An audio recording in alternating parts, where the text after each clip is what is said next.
नमस्ते, मैं हूं किशोर अजवाणी। आप देख रहे हैं देश का नंबर 1 हिंदी न्यूज चैनल। घड़ी इशारा कर रही है 9 बजे रात का। वक्त 100 बात की एक बात का। 100 बात की एक बात में आज यूक्रेन युद्ध के बीच रूस अमेरिका से भिड़ गया। इमरान खान की गिरफ्तारी से पहले पाकिस्तान में गृह युद्ध छिड़ गया। अमेरिका में बर्फीले तूफान ने 2.5 लाख घरों में अंधेरा कर दिया और कांग्रेस के नेतृत्व में हुए मार्च से टीएमसी के बाद एनसीपी ने भी दूरी बना ली। ब्रेकिंग न्यूज आ रही है, यूक्रेन जंग से जुड़ी। जंग के बीच रूस अमेरिका से सीधा भिड़ गया। यूक्रेन युद्ध के बीच ऐसा पहली बार हुआ जब रूस अमेरिका से सीधा भिड़ गया। रूस ने पहली बार अमेरिका के एक ड्रोन को मार गिराया। 1 साल से ज्यादा वक्त से चल रही जंग में ऐसा पहली बार हुआ जब रूस ने सीधे सीधे अमेरिका पर प्रहार किया हो। अमेरिका के मुताबिक रूस ने उसके MQ-9 रीपर ड्रोन पर उस वक्त हमला बोला जब वो काला सागर में उड़ान भर रहा था। अमेरिका ने आरोप लगाया कि रूस के 2 सुखोई लड़ाकू विमानों ने उसके ड्रोन पर वार किया और उसे काला सागर में गिरा दिया। इसके बाद अमेरिका रूस पर बुरी तरह भड़क गया। उसने पुतिन की सेना की इस कार्रवाई को बेहद खतरनाक करार दिया क्योंकि पहली बार रूस ने उस पर सीधा वार किया और इसी वजह से अब इस बात की आशंका जताई जा रही है कि अमेरिका भी रूस के साथ जंग छेड़ सकता है क्योंकि इसके बेहद आधुनिक MQ-9 रीपर ड्रोन को गिराकर रूस ने सीधे अमेरिका को चुनौती दे दी है। जंग के बीच पहली बार उसने अमेरिका पर सीधा हमला बोला है। वही अमेरिका जिसने पिछले 1 साल से पुतिन की नाक में दम करके रख दिया है। क्योंकि अमेरिका की वजह से ही यूक्रेन की जंग में पुतिन बुरी तरह पस्त हो गए। ये अमेरिका ही है जिसके दम पर ज़ेलेंस्की खुलकर पुतिन के खिलाफ ताल ठोकते हैं क्योंकि उनकी मदद के लिए अमेरिका ने अपने हथियारों का खजाना खोल दिया। अमेरिका ने यूक्रेन को ऐसे ऐसे खतरनाक हथियार दिए जिन्होंने पुतिन की सेना के पसीने छुड़ा दिए। माना जा रहा है कि अमेरिकी हथियारों की वजह से ही पुतिन और उनकी फौज की सारी रणनीति फेल हो रही है। इसीलिए वो अमेरिका से बदला लेने का कोई मौका छोड़ना नहीं चाहते और ऐसा ही मौका पुतिन की सेना को तब मिला जब अमेरिका का एक जासूसी और हमला करने में माहिर MQ-9 रीपर ड्रोन काला सागर के ऊपर उड़ान भर रहा था, जिसका पता चलते ही रूस की वायुसेना में खलबली मच गई। आनन फानन में उसने अपने खतरनाक लड़ाकू विमान Su-27 से दुश्मन के ड्रोन को ठिकाने लगाने की तैयारी शुरू कर दी। अमेरिका ने दावा किया कि रूस ने एक नहीं बल्कि 2 सुखोई लड़ाकू विमान उसके ड्रोन पर हमले के लिए भेजे, जिन्होंने काला सागर के ऊपर उड़ रहे उसके MQ-9 रीपर ड्रोन को घेरना शुरू कर दिया। अमेरिका के मुताबिक रूस के दोनों सुखोई विमान बेहद खतरनाक तरीके से ड्रोन के आसपास उड़ान भरने लगे। वो बार बार MQ-9 रीपर ड्रोन का रास्ता काटते रहे, उस पर हमले की कोशिश करते रहे। इसके साथ ही सुखोई विमानों ने ड्रोन के कैमरों को नाकाम करने के लिए उस पर ईंधन की बौछार की। इसके बाद भी अमेरिकी ड्रोन तेजी से आगे बढ़ता रहा, लेकिन तभी उनमें एक सुखोई ने ड्रोन के एक हिस्से में जोरदार टक्कर मार दी। अमेरिका ने दावा किया कि इस टक्कर से उसके ड्रोन को भारी नुकसान पहुंचा और वो काला सागर में गिर गया, जिसके बाद अमेरिका समेत यूक्रेन की मदद करने वाले कई देशों में हड़कंप मच गया क्योंकि जंग शुरू होने के बाद ये पहली बार है जब रूस ने सीधे अमेरिका से टक्कर ली है। इससे पहले वो यूक्रेन की मदद करने पर अमेरिका को कई बार चेतावनी दे चुका था, लेकिन अब उसने अमेरिकी ड्रोन को ढेर करके बाइडेन को यह बता दिया कि वो अमेरिका से भी जंग के लिए तैयार है क्योंकि अमेरिका का MQ-9 रीपर ड्रोन काला सागर के ऊपर उड़ रहा था। जिस वक्त ड्रोन पर हमला किया गया वो क्राइमिया से करीब 120 किलोमीटर की दूरी पर था और समंदर के इस हिस्से को रूस अपनी सीमा मानता है क्योंकि 2014 में क्राइमिया पर कब्जा करने के बाद से ही रूस उसे अपना बताता है। लेकिन अमेरिका रूस के इस दावे को मान्यता नहीं देता। इसी वजह से अमेरिका ने दावा किया कि उसका ड्रोन अंतर्राष्ट्रीय हवाई सीमा में उड़ान भर रहा था। Actions of the Russian pilots, it's clear that it was unsafe, unprofessional. America ने अपने ड्रोन पर हमले को रूस का एक आत्मघाती कदम करार दिया और उसने ये इशारा भी कर दिया कि आने वाले वक्त में रूस की हरकत भीषण जंग को बुलावा दे सकती है। कहा जा रहा है कि दुनिया के सबसे आधुनिक और ताकतवर ड्रोन के ढेर हो जाने से अमेरिका बुरी तरह तिलमिला गया है क्योंकि उसका MQ-9 रीपर ड्रोन उस स्टेल्थ तकनीक से लैस है जिसके इस्तेमाल से आधुनिक रेडार और एयर डिफेंस सिस्टम चकमा खा जाते हैं। अमेरिका इसे दुश्मनों का काल बताते नहीं थकता है। ये न सिर्फ जासूसी करने में माहिर है बल्कि पलक झपकते ही सटीक निशाना लगाकर टारगेट को तबाह भी कर देता है। इस ड्रोन पर 14 लेजर गाइडेड मिसाइलें तैनात की जा सकती हैं और ये दुश्मन से नजर बचाकर करीब 50,000 फीट की ऊंचाई पर उड़ सकता है। इसके साथ ही ये एक बार में करीब 27 घंटे तक उड़ान भर सकता है और करीब 1800 किलोमीटर की दूरी तय कर लेता है। लेकिन अमेरिका की इसी शान पर रूस ने बट्टा लगा दिया और इसी वजह से इस बात का भी डर बढ़ गया कि वो रूस के साथ सीधी जंग भी छेड़ सकता है, जिसके लिए नेटो जल्द ही बड़ा कदम उठा सकता है। अमेरिकी सेना के एक पूर्व जनरल ने दावा किया कि MQ-9 रीपर ड्रोन पर हमले के बाद नेटो काला सागर में अपनी तैनाती बढ़ा सकता है और वो जल्द ही बड़ी संख्या में घातक लड़ाकू विमानों को उतार सकता है। दावा किया गया कि नेटो सिर्फ लड़ाकू विमान ही नहीं बल्कि काला सागर में जंगी जहाजों की भी संख्या बढ़ा सकता है। अमेरिकी सेना के पूर्व अधिकारी के दावे के मुताबिक नेटो कुछ ही घंटों में इस बड़ी तैनाती को अंजाम दे सकता है। आशंका जताई जा रही है कि अगर नेटो ने काला सागर में अपनी सैन्य ताकत बढ़ाई तो रूस भी उसे जवाब देने में पीछे नहीं हटेगा क्योंकि वहां पहले से ही रूस के कई जंगी जहाज तैनात हैं। ऐसे में माना जा रहा है कि अमेरिकी ड्रोन पर रूस का हमला एक और बड़ी जंग को दावत देने वाला है, यानी दुनिया पर एक और खूनी जंग का खतरा मंडराने लगा है। इस बीच ब्रिटेन और जर्मनी के लड़ाकू विमानों ने एक साथ मिलकर रूस के एक विमान को नेटो देश एस्टोनिया के करीब घेर लिया। पश्चिमी मीडिया के मुताबिक रूस का यह विमान एस्टोनिया की हवाई सीमा के पास उड़ रहा था, लेकिन जब रूस के इस विमान से संपर्क की कोशिश की गई तो उसने कोई जवाब नहीं दिया। इसके बाद एस्टोनिया में अफरा तफरी मच गई, क्योंकि इस घटना से कुछ घंटे पहले ही रूस के सुखोई विमान ने काला सागर में उड़ रहे एक अमेरिकी ड्रोन को मार गिराया था। जिसके बाद अब नेटो देश एस्टोनिया के करीब रूस का एक विमान पहुंच चुका था, जिसकी खबर लगते ही ब्रिटेन और जर्मनी की वायुसेना ने अपने लड़ाकू विमान रूस के विमान को खदेड़ने के लिए रवाना कर दिए, क्योंकि एस्टोनिया की लगातार कोशिश के बाद भी रूस के विमान की तरफ से किसी तरह का जवाब नहीं मिला। जिसके बाद इस बात का खौफ पैदा हो गया कि कहीं रूस का विमान हमला न बोल दे। इसी वजह से एस्टोनिया में तैनात ब्रिटेन के टाइफून लड़ाकू विमान और जर्मनी के फाइटर जेट ने एक साथ ऑपरेशन शुरू किया और उस वक्त रूस के विमान को घेर लिया जब वो एस्टोनिया की हवाई सीमा के करीब उड़ान भर रहा था। खबर के मुताबिक ये विमान रूस के कलिनिनग्राद और सेंट पीटर्सबर्ग के बीच उड़ान भर रहा था, जिसे ब्रिटेन और जर्मनी के विमान ने एस्टोनिया के करीब पहुंचते ही खदेड़ दिया। हालांकि बाद में बताया गया कि रूस का ये विमान एक ईंधन भरने वाला विमान था, जो हवा में ही फाइटर जेट और दूसरे विमानों में ईंधन भरने के काम आता है। लेकिन काला सागर में अमेरिकी ड्रोन के मार गिराए जाने के बाद नेटो किसी तरह का खतरा मोल लेना नहीं चाहता था, इसीलिए उसने अपने दो विमान रूसी विमान को भगाने के लिए भेज दिए। इधर संसद सत्र के तीसरे दिन अदानी मुद्दे पर और राहुल गांधी से माफी की मांग पर संसद के दोनों सदनों में जमकर हंगामा हुआ। विपक्ष के नेता अदानी मामले की जांच के लिए जेपीसी की मांग पर अड़े रहे, तो वहीं बीजेपी के सांसद लंदन में दिए गए बयान पर राहुल गांधी से माफी की मांग पर डटे रहे। संसदीय कार्य मंत्री और बीजेपी नेता प्रहलाद जोशी ने भी राहुल गांधी पर निशाना साधा। भारत का अपमान कर रहा है इस सदन के एक नेता और सदस्य राहुल गांधी। बाद में हंगामे की वजह से लोकसभा और राज्यसभा की कार्यवाही गुरुवार तक के लिए स्थगित कर दी गई। उधर पाकिस्तान के पूर्व प्रधानमंत्री इमरान खान की गिरफ्तारी से पहले वहां गृह युद्ध शुरू हो गया। पिछले 2 दिनों से पुलिस और इमरान खान के समर्थकों के बीच जंग छिड़ी हुई है। राजधानी इस्लामाबाद, पेशावर और कराची समेत कई शहरों में जमकर बवाल हो रहा है। लेकिन सबसे ज्यादा हिंसा लाहौर में हुई। वहां इमरान खान की पार्टी पीटीआई यानी पाकिस्तान तहरीक इंसाफ के कार्यकर्ता इमरान की ढाल बनकर पुलिस से भिड़ गए, जिसके बाद पुलिस को हालात संभालने के लिए उन पर फायरिंग तक करनी पड़ी। लेकिन पुलिस की इस कार्रवाई के बाद वहां हालात और भी ज्यादा बिगड़ गए। इमरान खान की गिरफ्तारी रोकने के लिए उनके समर्थकों ने पुलिस पर पथराव शुरू कर दिया। जगह जगह सड़कों पर आग लगा दी गई। आरोप है कि पुलिस पर पेट्रोल बम से भी हमला किया गया। लाहौर से आई तस्वीरों में सड़क पर आग के बवंडर उठते दिखाई दिए, जिसे देखकर ऐसा लगा जैसे वहां कोई बम फटा हो। ऐसे हालात सिर्फ इमरान खान के घर के पास ही नहीं दिखे, बल्कि लाहौर शहर के अलग अलग इलाकों में भी उनके समर्थकों ने आगजनी की, जिससे पूरा शहर ही ठप पड़ गया। शहर के कई इलाकों में पीटीआई के कार्यकर्ता सरकार और पुलिस के खिलाफ हंगामा और बवाल करते दिखे। कुछ जगहों पर पुलिस से भिड़ने के लिए पीटीआई के कार्यकर्ता लाठियों से लैस नजर आए, जिन्हें रास्ते से हटाने के लिए पुलिस ने उन पर वाटर कैनन का भी इस्तेमाल किया। और जब इससे भी बात नहीं बनी तो बवाल कर रहे लोगों को भगाने के लिए पुलिस ने उन पर आंसू गैस के कई गोले दाग दिए। बवाल बढ़ने पर पुलिस ने उन पर लाठीचार्ज भी किया। लेकिन इसके बाद भी इमरान खान के समर्थक पुलिस के सामने डटे रहे। मतलब इमरान खान की गिरफ्तारी रोकने के लिए उनके समर्थक पुलिस के सामने दीवार बनकर कई घंटों तक खड़े रहे, जिनसे निपटने में पुलिस के पसीने छूट गए। यह हिंसा तब शुरू हुई जब एक रोज पहले तोशाखाना यानी सरकारी खजाने से जुड़े एक मामले में इस्लामाबाद से पुलिस की एक टीम इमरान खान को गिरफ्तार करने लाहौर पहुंची। और आरोप है कि पुलिस के पहुंचने की भनक लगते ही इमरान खान ने एक बार फिर अपने समर्थकों को पुलिस के सामने खड़ा कर दिया। इमरान खान के इशारे पर सैकड़ों की तादाद में उनके समर्थकों ने जमा पार्क में मौजूद उनके घर की किलेबंदी कर दी। घर की तरफ आने वाले रास्तों को बंद कर दिया गया। पीटीआई के कार्यकर्ताओं का आरोप है कि पुलिस ने इमरान खान के घर पर हमला कर दिया था। Suddenly attack the residence of ex prime minister chairman Pakistan Tehreek Insaf Imran Khan, जिसके बाद पुलिस का रास्ता रोकने के लिए पीटीआई के कार्यकर्ता सड़कों पर बैठ गए। हालांकि इसके बाद पुलिस इमरान खान को गिरफ्तार करने के लिए आगे बढ़ी, लेकिन रास्ते में ही पीटीआई के कार्यकर्ता उससे भिड़ गए, जिसकी वजह से पुलिस चाहकर भी इमरान खान तक नहीं पहुंच सकी। पाकिस्तान के मीडिया के मुताबिक पुलिस के लाहौर पहुंचने से पहले ही इमरान खान ने अपने समर्थकों के लिए एक वीडियो भी जारी किया था, जिसमें उन्होंने पीटीआई के कार्यकर्ताओं से घरों से निकलने की अपील की थी। आरोप है कि इस वीडियो से इमरान खान ने अपने समर्थकों को पुलिस और प्रशासन के खिलाफ भड़काया था। लाहौर में हुई हिंसा के कुछ घंटे बाद इमरान खान ने एक दूसरा वीडियो भी जारी किया था, जिसमें वो पुलिस की तरफ से चलाई गई गोलियों के साथ दिखे।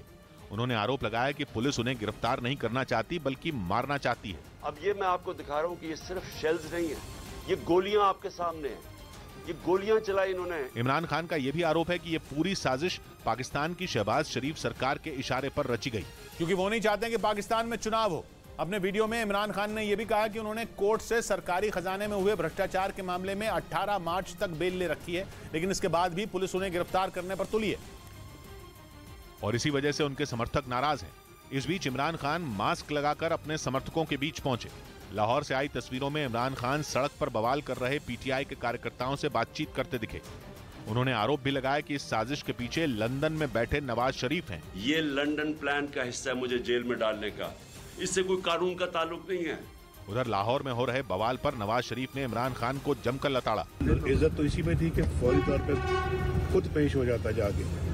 ये तो बहादुर लोग करते हैं ना, बुज़दिल की काम नहीं करते। परेशानी यह है कि लाहौर के साथ पेशावर और कराची समेत कई शहरों में हिंसा भड़क गई। इमरान खान की गिरफ्तारी रोकने के लिए उनके समर्थक जमकर बवाल कर रहे हैं। हालांकि पुलिस हालात संभालने में जुटी है, लेकिन विद्रोह बढ़ता ही जा रहा है। इस बीच पूर्व प्रधानमंत्री नवाज शरीफ की बेटी और PMLN यानी पाकिस्तान मुस्लिम लीग नवाज की नेता मरियम नवाज इमरान खान पर जमकर बरसी।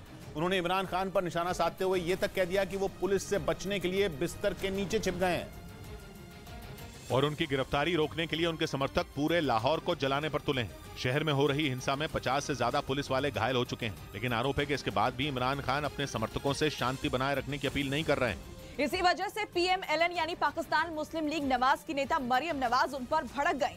मरियम नवाज ने इमरान खान पर तंज कसते हुए एक ट्वीट किया, जिसमें उन्होंने इमरान खान पर गिरफ्तारी से बचने के लिए बिस्तर के नीचे छिपने का आरोप लगाया।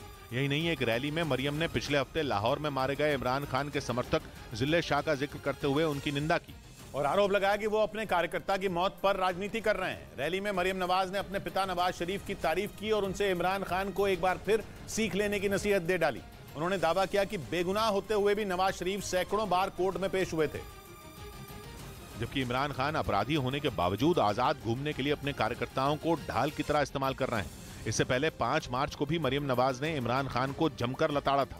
उस दौरान भी इस्लामाबाद पुलिस इमरान को गिरफ्तार करने उनके लाहौर में मौजूद घर पहुंच गई थी, लेकिन आरोप है कि गिरफ्तारी के डर से इमरान खान घर छोड़कर भाग गए थे, जिसके बाद मरियम नवाज ने उन पर हमला बोला और उन्हें डरपोक बता दिया था। उन्होंने ट्वीट कर यह भी आरोप लगाया कि इमरान खान एक गीदड़ है जो चोरी करने के बाद दूसरों की बेटियों के पीछे छिप जाते हैं।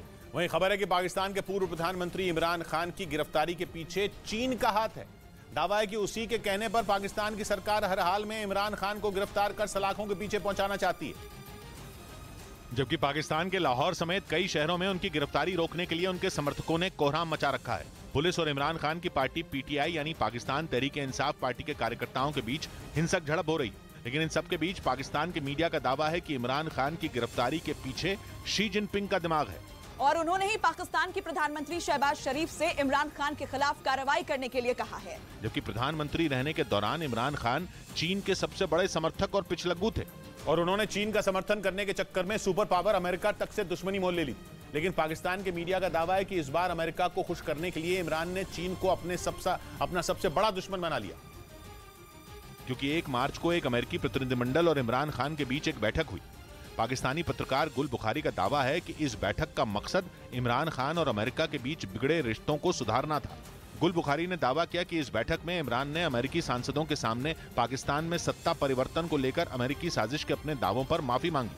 अप्रैल 2022 में इमरान खान ने आरोप लगाया था कि उन्हें सत्ता से हटाने के पीछे अमेरिका का हाथ था, लेकिन शहबाज शरीफ सरकार की जांच में उनके दावे को खारिज कर दिया गया था और उस दौरान अमेरिका ने भी इमरान खान के आरोपों को नकार दिया था। इसी वजह से अमेरिका से अपने बिगड़े रिश्ते सुधारने के लिए इमरान खान ने अमेरिकी प्रतिनिधिमंडल के साथ बैठक की थी, जिसकी वजह से चीनी राष्ट्रपति शी जिनपिंग आग बबूला हैं, क्योंकि दावा है कि उस बैठक में इमरान खान ने अमेरिका को खुश करने के लिए ये कह दिया कि चीन ही पाकिस्तान का असली दुश्मन है और उसी की वजह से पाकिस्तान की अर्थव्यवस्था तबाह हुई है। इमरान खान ने चीन पर यह भी आरोप लगाया कि उसने पाकिस्तान को कर्ज के जाल में फंसाया था।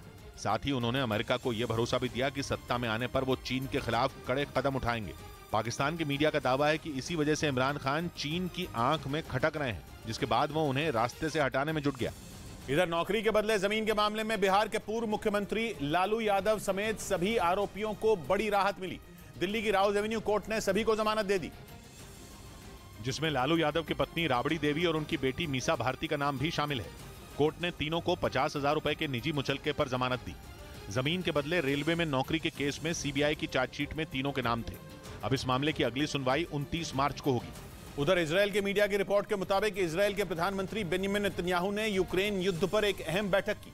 इजरायल के प्रधानमंत्री का पद संभालने के बाद यह पहली बार है जब उन्होंने यूक्रेन की जंग पर चर्चा करने के लिए कोई बैठक बुलाई, क्योंकि अब तक इजरायल ने रूस और यूक्रेन की जंग से दूरी बनाकर ही रखी है। हालांकि जेलेंस्की ने कई बार इजरायल से उसका आधुनिक एयर डिफेंस सिस्टम आयरन डोम देने की गुहार लगाई, लेकिन जंग के 1 साल हो जाने के बाद भी इजरायल ने यूक्रेन की मदद के लिए कोई कदम नहीं बढ़ाया। लेकिन अब लगता है कि इजरायल का मन भी बदल गया है, क्योंकि वहां के प्रधानमंत्री बेन्यामिन नेतन्याहू ने यूक्रेन की जंग को लेकर एक बैठक की।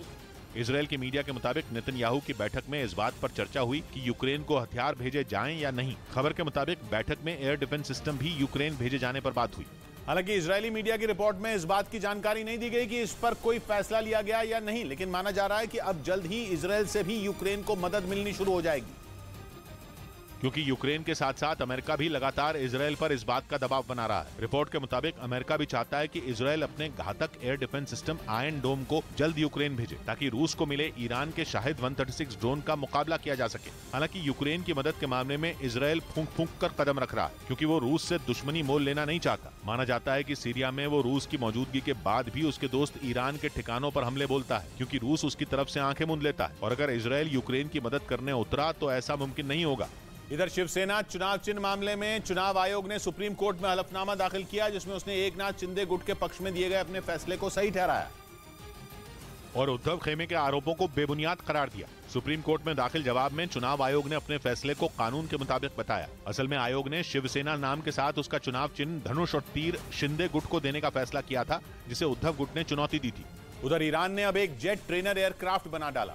ईरान तेजी से अपने हथियारों के जखीरे को बढ़ाने में लगा है। पहले शाहिद ड्रोन, फिर बोट एयर डिफेंस सिस्टम और अब जेट ट्रेनर बनाकर ईरान अपनी सेना को दुनिया की सबसे ताकतवर सेना बनाना चाहता है, ताकि वो अमेरिका और इजरायल जैसे अपने दुश्मनों से दो हाथ कर सके। अमेरिका और इजरायल के हथियार और सेना का दम पूरी दुनिया मानती है, इसलिए उनसे लड़ने के लिए ईरान भी दिन रात कोशिश में लगा है। उसी कड़ी में उसने अपना यासीन जेट ट्रेनर बनाया।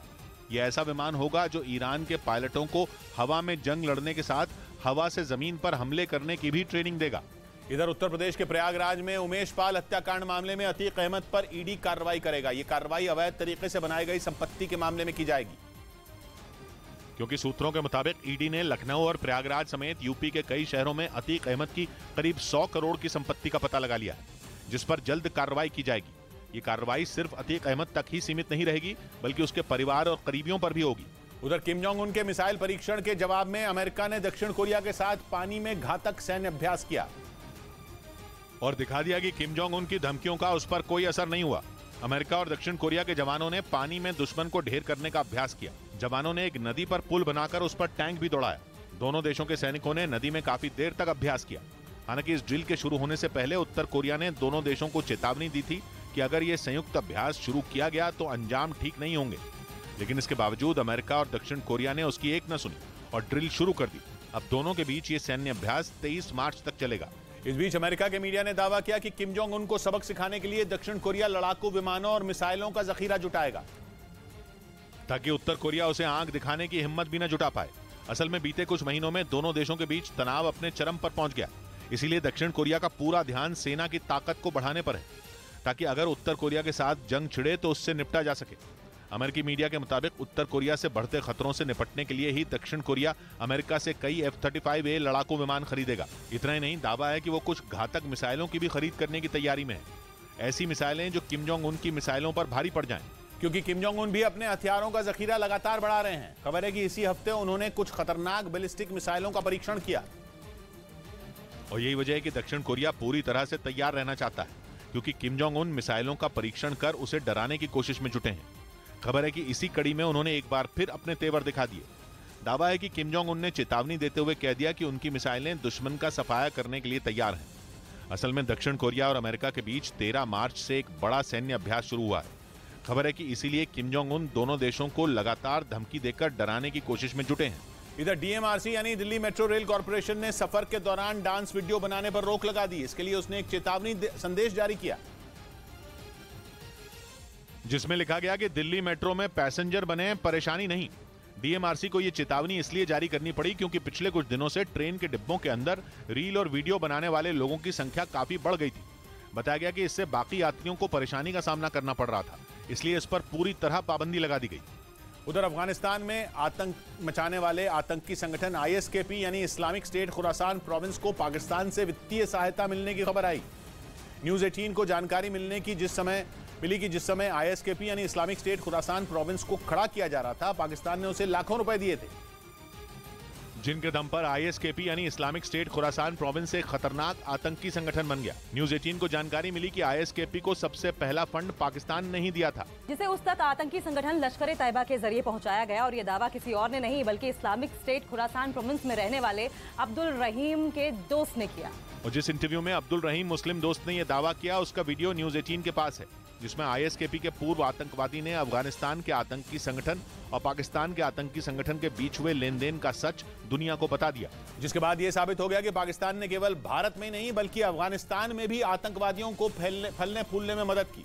न्यूज़ 18 के पास अब्दुल रहीम मुस्लिम दोस्त का जो वीडियो है, उसमें उसने इस्लामिक स्टेट खुरासान प्रोविंस को मिलने वाले फंड का सारा कच्चा चिट्ठा खोलकर रख दिया और बताया कि 2015 में जब इस्लामिक स्टेट खुरासान प्रोविंस को खड़ा किया जा रहा था, तब पाकिस्तान ने उसे 50 लाख पाकिस्तानी रुपए दिए थे, जिसे उस तक लश्कर ए तैयबा ने पहुंचाया था।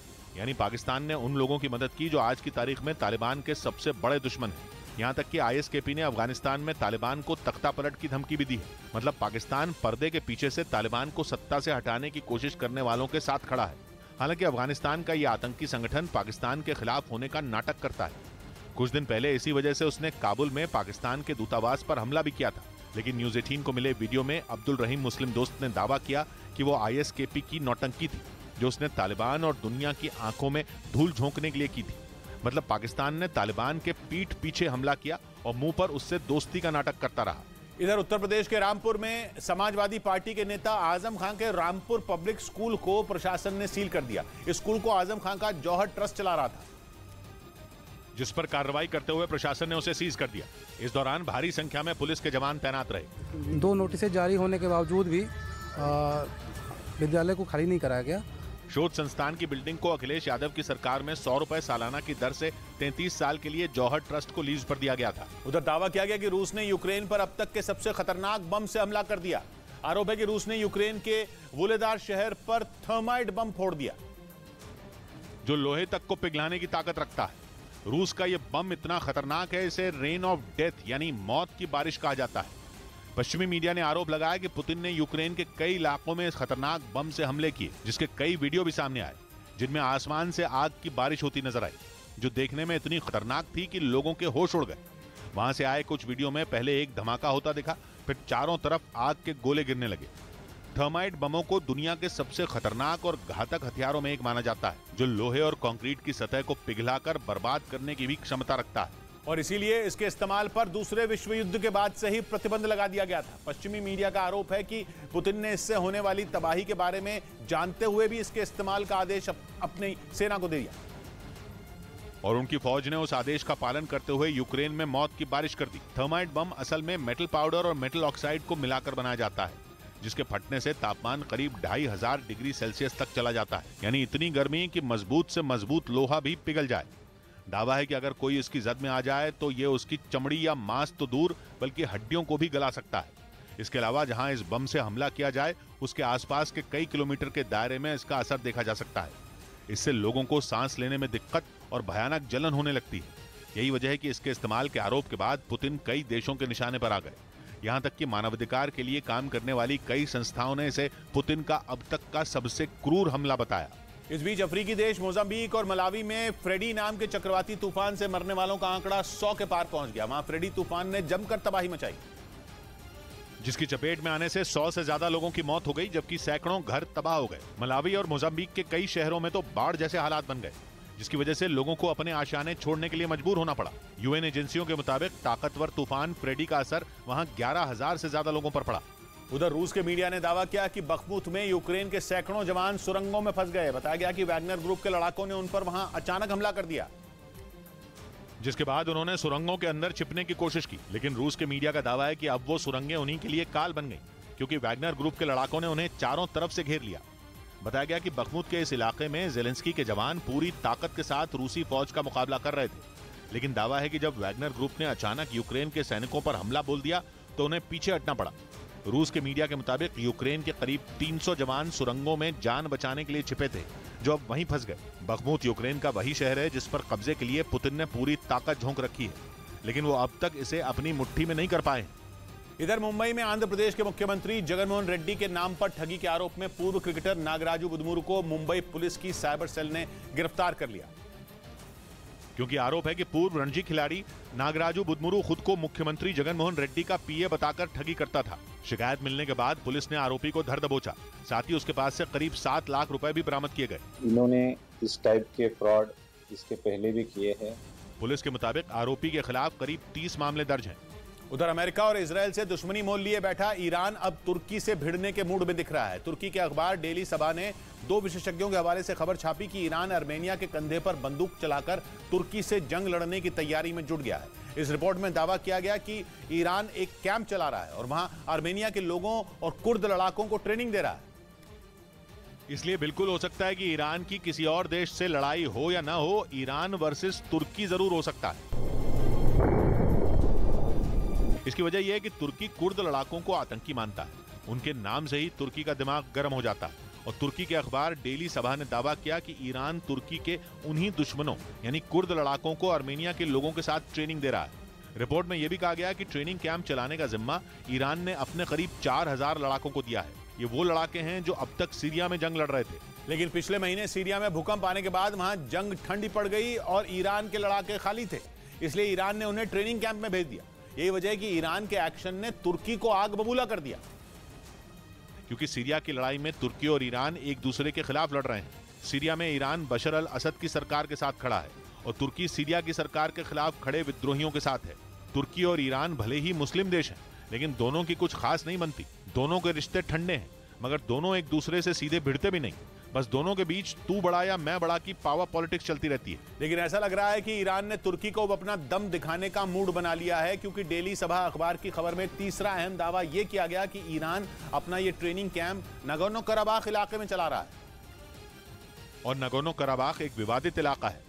उसके लिए आर्मेनिया और अजरबैजान 30 साल से एक दूसरे के खून के प्यासे बने हुए हैं। दोनों के बीच 2020 में हुई जंग की तस्वीरें तो पूरी दुनिया के जहन में ताजा हैं। नगोर्नो कराबाख अजरबैजान की सीमा के अंदर आता है, लेकिन वहां आर्मेनियाई मूल के लोग बहुसंख्यक हैं और उनके साथ आर्मेनिया की सरकार खड़ी है। बात यह है कि ईरान आर्मेनिया और अजरबैजान दोनों का पड़ोसी है, लेकिन इस जंग में वो आर्मेनिया के साथ है।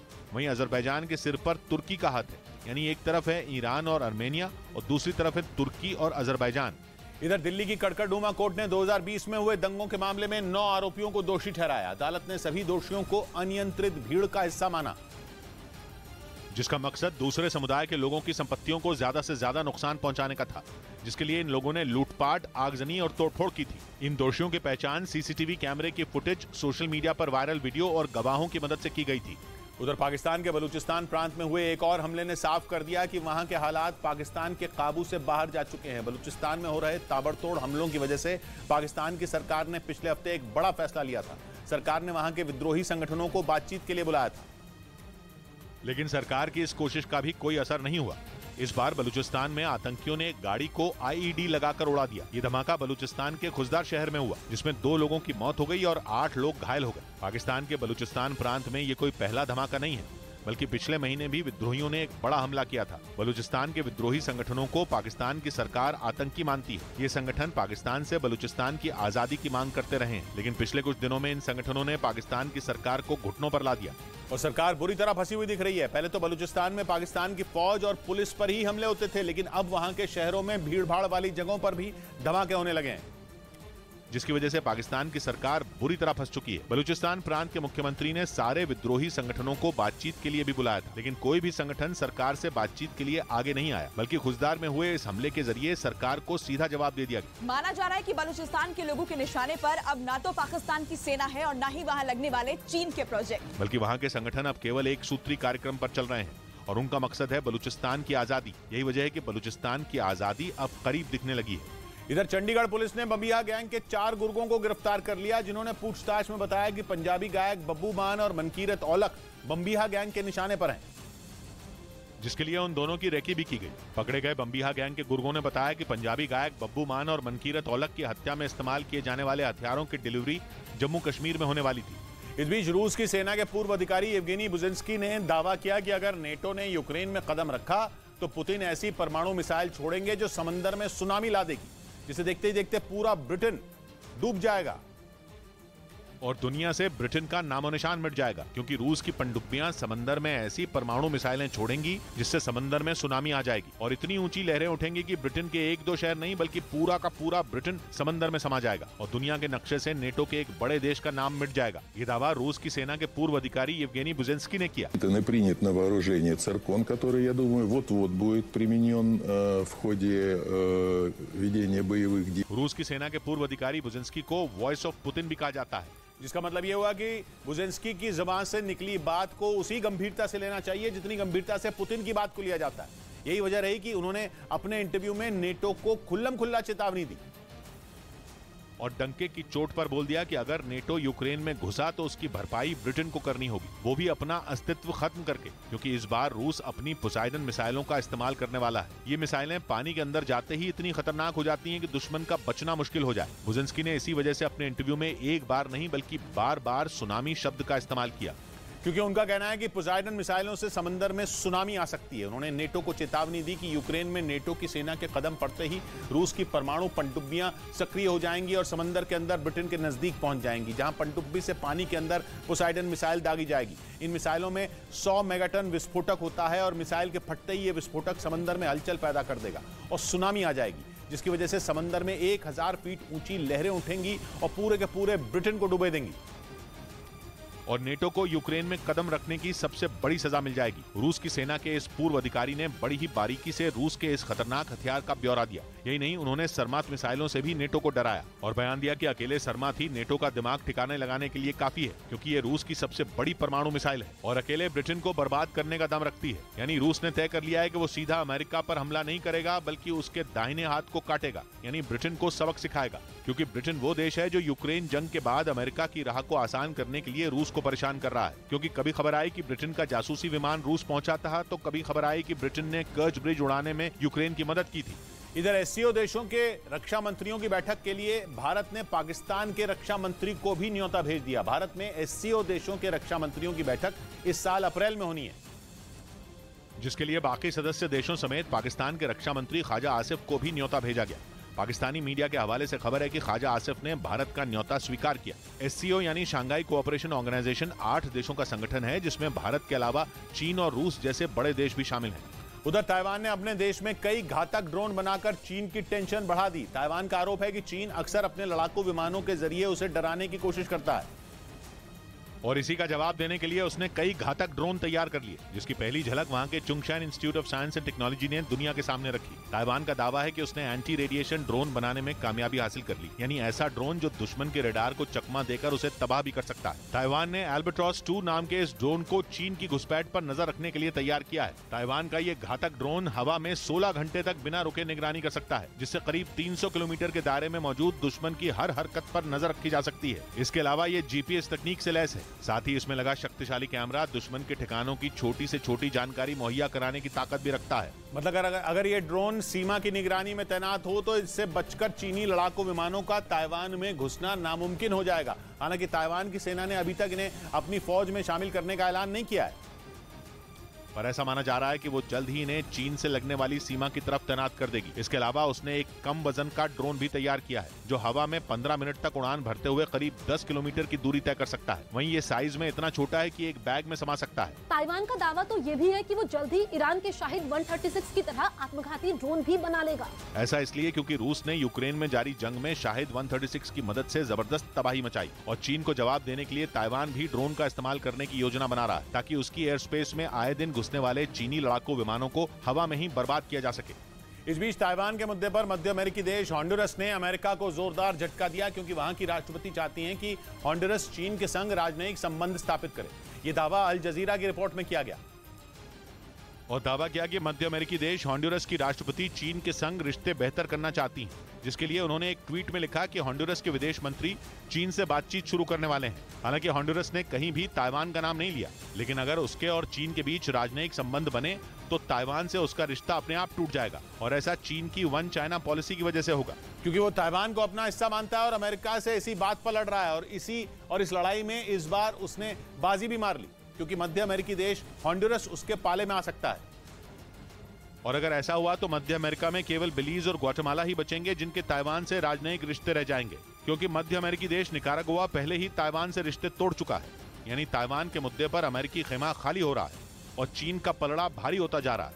इधर पाकिस्तान का लाहौर दुनिया का सबसे प्रदूषित शहर बन गया, जबकि एक साल पहले वो प्रदूषण की इस लिस्ट में 10वें नंबर पर था। लेकिन महज एक साल के भीतर ही लाहौर 10वें से पहले नंबर पर आ गया, जबकि दुनिया भर में प्रदूषण के टॉप 20 शहरों की लिस्ट में पाकिस्तान के 5 शहर शामिल हो गए। ये रिपोर्ट एयर क्वालिटी की जांच करने वाली IQ एयर नाम की स्विट्जरलैंड की कंपनी ने जारी की। उधर कभी सोवियत संघ का हिस्सा रहे मध्य एशिया के देश कजाकिस्तान ने पुतिन को ठेंगा दिखा दिया। उसने अपने यहां मौजूद रूस के स्पेस सेंटर की संपत्ति ही जब्त कर ली। बताया गया कि ऐसा इसलिए किया गया ताकि स्पेस सेंटर को चलाने वाली रूस की कंपनी से 200 करोड़ रूबल यानी भारतीय रुपयों में 220 करोड़ रुपए का कर्ज वसूला जा सके। और तो और कजाकिस्तान ने रूस की कंपनी के CEO के अपने यहां से निकलने पर भी रोक लगा दी। रूस ने 1994 में कजाकिस्तान से ये बाइकोनूर स्पेस कॉम्प्लेक्स लीज पर लिया था। वो दुनिया का पहला और सबसे बड़ा स्पेस सेंटर है। उसी स्पेस पोर्ट से 1961 में पहली बार कोई इंसान स्पेस में पहुंचा था और वो इंसान यूरी गागरिन थे। लेकिन उसी स्पेस सेंटर की संपत्ति को कजाकिस्तान ने जब्त कर लिया। वो इसलिए क्योंकि उसे चलाने वाली रूस की स्पेस कंपनी रूस और कजाकिस्तान के एक ज्वाइंट वेंचर से लिया लोन नहीं लौटा पाई। इधर हरियाणा सरकार ने राज्य में जारी प्रदर्शनों के बाद सरपंचों को दिए जाने वाले फंड को 2 लाख से बढ़ाकर 5 लाख कर दिया। यानी राज्य में होने वाले 5 लाख तक के विकास कार्यों का ठेका सरपंच दे सकेंगे और इसके ऊपर के विकास कार्यों के लिए ई-टेंडरिंग की जाएगी। वहीं सरपंच जिन कामों के ठेके देंगे उनकी जिम्मेदारी भी उन्हीं को लेनी होगी। इसके अलावा हरियाणा में सरपंचों की सैलरी 3000 से बढ़ाकर 5000 और पंचों की सैलरी 1000 से बढ़ाकर 1600 करने का फैसला भी लिया गया। उधर नेटो के सदस्य देश स्लोवाकिया ने अपने देश में इटली के एयर डिफेंस सिस्टम लगाने का ऐलान कर दिया। इसका मतलब यह कि वो अपने देश में लगे अमेरिका के एयर डिफेंस सिस्टम पेट्रियट को हटा देगा और उसकी जगह इटली में बने मांबा एयर डिफेंस सिस्टम का इस्तेमाल करेगा। स्लोवाकिया के रक्षा मंत्रालय ने ऐलान किया कि इसके लिए करीब 150 सैनिकों की तैनाती की जाएगी, जिनके जरिए नेटो अपने सदस्य देश स्लोवाकिया के आसमान की रक्षा करेगा। इससे पहले वहां अमेरिका का शक्तिशाली एयर डिफेंस सिस्टम पैट्रियट तैनात था, जिसे अमेरिका रूस के S-400 के टक्कर का एयर डिफेंस सिस्टम मानता है। यही वजह है कि जंग की शुरुआत से ही ज़ेलेंस्की भी अमेरिका से पेट्रियट की लगातार मांग कर रहे थे। लेकिन यूक्रेन के पड़ोसी देश स्लोवाकिया ने पेट्रियट की जगह इटली के मांबा एयर डिफेंस सिस्टम की तैनाती का ऐलान कर दिया। ऐसा इसलिए क्योंकि उसे डर सता रहा है कि नेटो का सदस्य होने की वजह से कहीं वो पुतिन का अगला टारगेट न बन जाए। इसलिए स्लोवाकिया अपनी सुरक्षा में कोई कसर नहीं छोड़ना चाहता। इस बीच NIA ने झारखंड में 8 जगहों पर छापेमारी की है। छापेमारी भारतीय कम्युनिस्ट पार्टी माओवादी से जुड़े लोगों के ठिकानों पर की गई, जहां से भारतीय कम्युनिस्ट पार्टी माओवादी के कई पोस्टर, डिजिटल डिवाइस और आपत्तिजनक दस्तावेज NIA के हाथ लगे। ये छापेमारी पूर्व बीजेपी विधायक गुरुचरण नायक पर हुए नक्सली हमले के मामले में की गई। उन पर पिछले साल झारखंड के पश्चिमी सिंहभूम जिले में हमला हुआ था, जिसका आरोप भारतीय कम्युनिस्ट पार्टी माओवादी से जुड़े एक ग्रुप पर लगा था। उधर ऑकस देशों के बीच हुई डील पर चीन भड़क गया और उसने इस डील को गलती बताया। ऑकस मतलब ऑस्ट्रेलिया, UK और US, यानी 3 ऐसे देश जो इंडो पैसिफिक रीजन में चीन के सबसे बड़े दुश्मन हैं, जिन्होंने समंदर में चीन को चित करने की परमाणु पनडुब्बियों का प्लान बनाया और ऐसी डील की जिसने चीन का चैन छीन लिया। क्योंकि जैसे ही चीन को ऑस्ट्रेलिया, UK और अमेरिका के बीच हुई डील का पता चला, वो घबरा गया। घबराहट में चीन के विदेश मंत्रालय का बयान आया कि अमेरिका, ब्रिटेन और ऑस्ट्रेलिया खुद का फायदा देख रहे हैं और अंतर्राष्ट्रीय समुदाय की चिंता को पूरी तरह से दरकिनार कर रहे हैं, क्योंकि ऑकस देशों के बीच हुई डील एक गलती और खतरे का रास्ता है। क्योंकि चीन का कहना है कि ये तीनों देश परमाणु पनडुब्बियों की डील करके हथियारों की होड़ को बढ़ावा दे रहे हैं। यही नहीं, चीन ने आरोप लगाया कि इस डील से परमाणु हथियारों का प्रसार बढ़ेगा।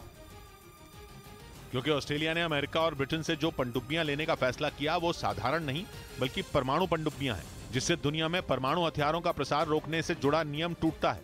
यानी चीन को जैसे ही पता चला कि ऑकस देशों ने उसे रोकने का महा प्लान बनाया है, वो बौखला गया।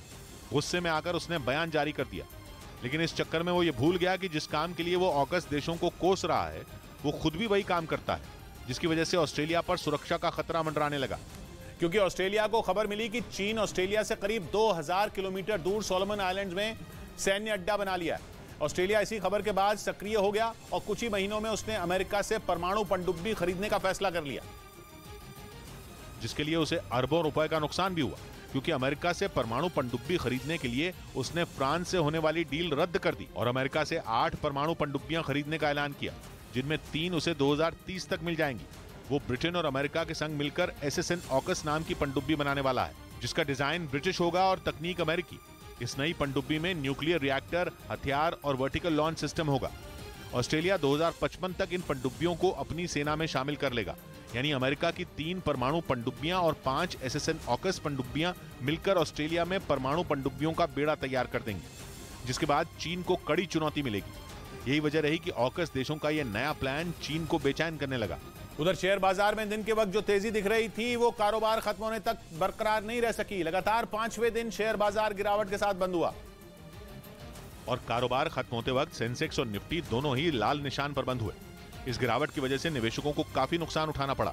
सेंसेक्स 344 अंक गिरकर 57,555 पर बंद हुआ, जबकि निफ्टी 71 अंक गिरकर 17,000 के नीचे बंद हुआ। इस बीच पश्चिमी मीडिया ने दावा किया कि नॉर्वे ने अब अमेरिका से लड़ाकू हेलीकॉप्टर खरीदने की बड़ी डील कर ली, जबकि वो पहले नेटो के लिए हेलीकॉप्टर बनाने वाली एक यूरोपीय कंपनी से लड़ाकू हेलीकॉप्टर खरीद रहा था। लेकिन तय वक्त पर उनकी डिलीवरी न होने से वो भड़क गया, जिसके बाद उसने यूरोपीय कंपनी NH इंडस्ट्रीज से $1 बिलियन यानी भारतीय रुपयों में करीब 8,000 करोड़ की डील रद्द कर दी। जानकारी के मुताबिक नॉर्वे उससे अमेरिका में बने 14 सीहॉक लड़ाकू हेलीकॉप्टर खरीदने वाला था, लेकिन अब वो इसे सीधे अमेरिका से खरीदेगा, जिसके लिए उसे $1 मिलियन यानी भारतीय रुपयों में 8 करोड़ रुपए और चुकाने पड़ेंगे। हालांकि उसे ये विमान अमेरिका 2025 से 2027 के बीच मुहैया करा पाएगा। नॉर्वे ने आरोप लगाया कि 2001 में हुए सौदे के मुताबिक उसे वो 14 हेलीकॉप्टर 2008 तक मिलने थे, लेकिन 20 साल बाद तक भी उनमें सिर्फ 8 हेलीकॉप्टर ही नॉर्वे पहुंचे, जिसकी वजह से उसने NH इंडस्ट्रीज के साथ किया समझौता तोड़ दिया। इधर उत्तर प्रदेश के वाराणसी के काशी विश्वनाथ मंदिर में स्पर्श दर्शन के लिए शुल्क लगने की खबरों को मंदिर प्रशासन ने बेबुनियाद बताया और इस मामले में 10 लोगों पर मुकदमा दर्ज करवाया, जिन पर आरोप है कि उन्होंने स्पर्श दर्शन के लिए शुल्क लेने की गलत खबर को हवा दी। धार्मिक भावनाएं भड़काने और साजिश रचने के आरोप में पुलिस ने इन आरोपियों के खिलाफ केस दर्ज कर जांच शुरू कर दी। उधर अमेरिका की संसद में एक ऐसा प्रस्ताव पेश हुआ जिसने चीन की नींद उड़ा दी। भारत और चीन के मसलों में अमेरिका ने खुलकर भारत का समर्थन किया। अमेरिका ने मैकमेहन लाइन को भारत और चीन की आधिकारिक सीमा बता दिया और साफ कह दिया कि मैकमेहन लाइन को ही अमेरिका अंतर्राष्ट्रीय सीमा मानता है। भारत और चीन का बंटवारा करने वाली मैकमेहन लाइन 1914 में बनाई गई थी। इसी लाइन को भारत हमेशा से अंतर्राष्ट्रीय सीमा मानता आया है, लेकिन चीन की नीयत में हमेशा से खोट है।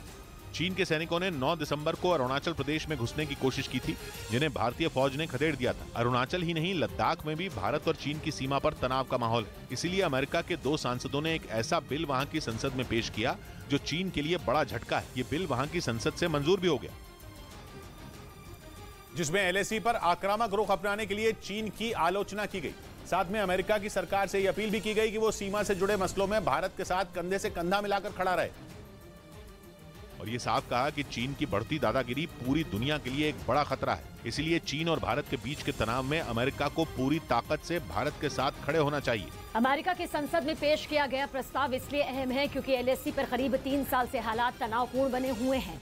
पहले डोकलाम में भारत और चीन के फौजियों के बीच झड़प हुई, उसके बाद भी LAC पर लगातार तनाव का माहौल बना रहा। रही से एक कसर तब पूरी हो गई जब यांगसे में चीन के सैनिकों ने घुसपैठ करने की कोशिश की, तो भारत ने अकेले ही चीन को हर बार मुंह तोड़ जवाब दिया है। लेकिन अब साफ है कि चीन का मुकाबला भारत और अमेरिका दोनों से होगा। इधर गुजरात के सूरत में पुलिस ने लाखों की अवैध शराब नष्ट कर दी। उन्होंने अवैध शराब की इस खेप को पिछले 6 महीने में पकड़ा था, जिसे नष्ट कर दिया गया। पुलिस ने वहां करीब 23,000 अंग्रेजी शराब की बोतलों को रोड रोलर चलाकर नष्ट कर दिया, जो करीब 39 लाख रुपए की बताई गई। पुलिस ने पिछले 6 महीने में अवैध शराब की इस खेप को अलग अलग मामलों में जब्त किया था। उधर पटना में विधानसभा भवन के बाहर बीजेपी और आरजेडी के विधायक आपस में उलझ पड़े। ये तब हुआ जब सदन से निष्कासित किए गए बीजेपी विधायक लखेंद्र पासवान के समर्थन में वहां बीजेपी ने वहां धरना दे रही थी और सदन के बाहर बीजेपी के कई विधायक विरोध प्रदर्शन कर रहे थे। तभी आरजेडी के 3 विधायक लालू यादव को कोर्ट से बेल मिलने की खुशी में लड्डू बांटने वहां पहुंच गए। उन्होंने जब प्रदर्शन कर रहे बीजेपी के विधायकों को लड्डू खिलाने की कोशिश की तो एक विधायक ने लड्डू की उस प्लेट को उठाकर हवा में फेंक दिया। इसके बाद जो हुआ, ब्रेक के बाद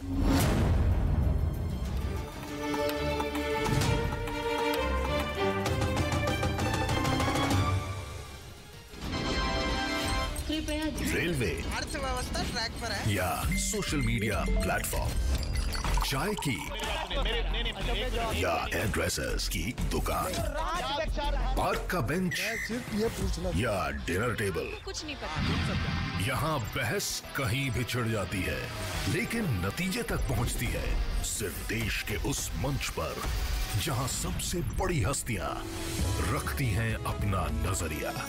न्यूज 18 चौपाल, न्यूज 18 इंडिया पर घंटों में इस बड़ी तैनाती को अंजाम दे सकता है।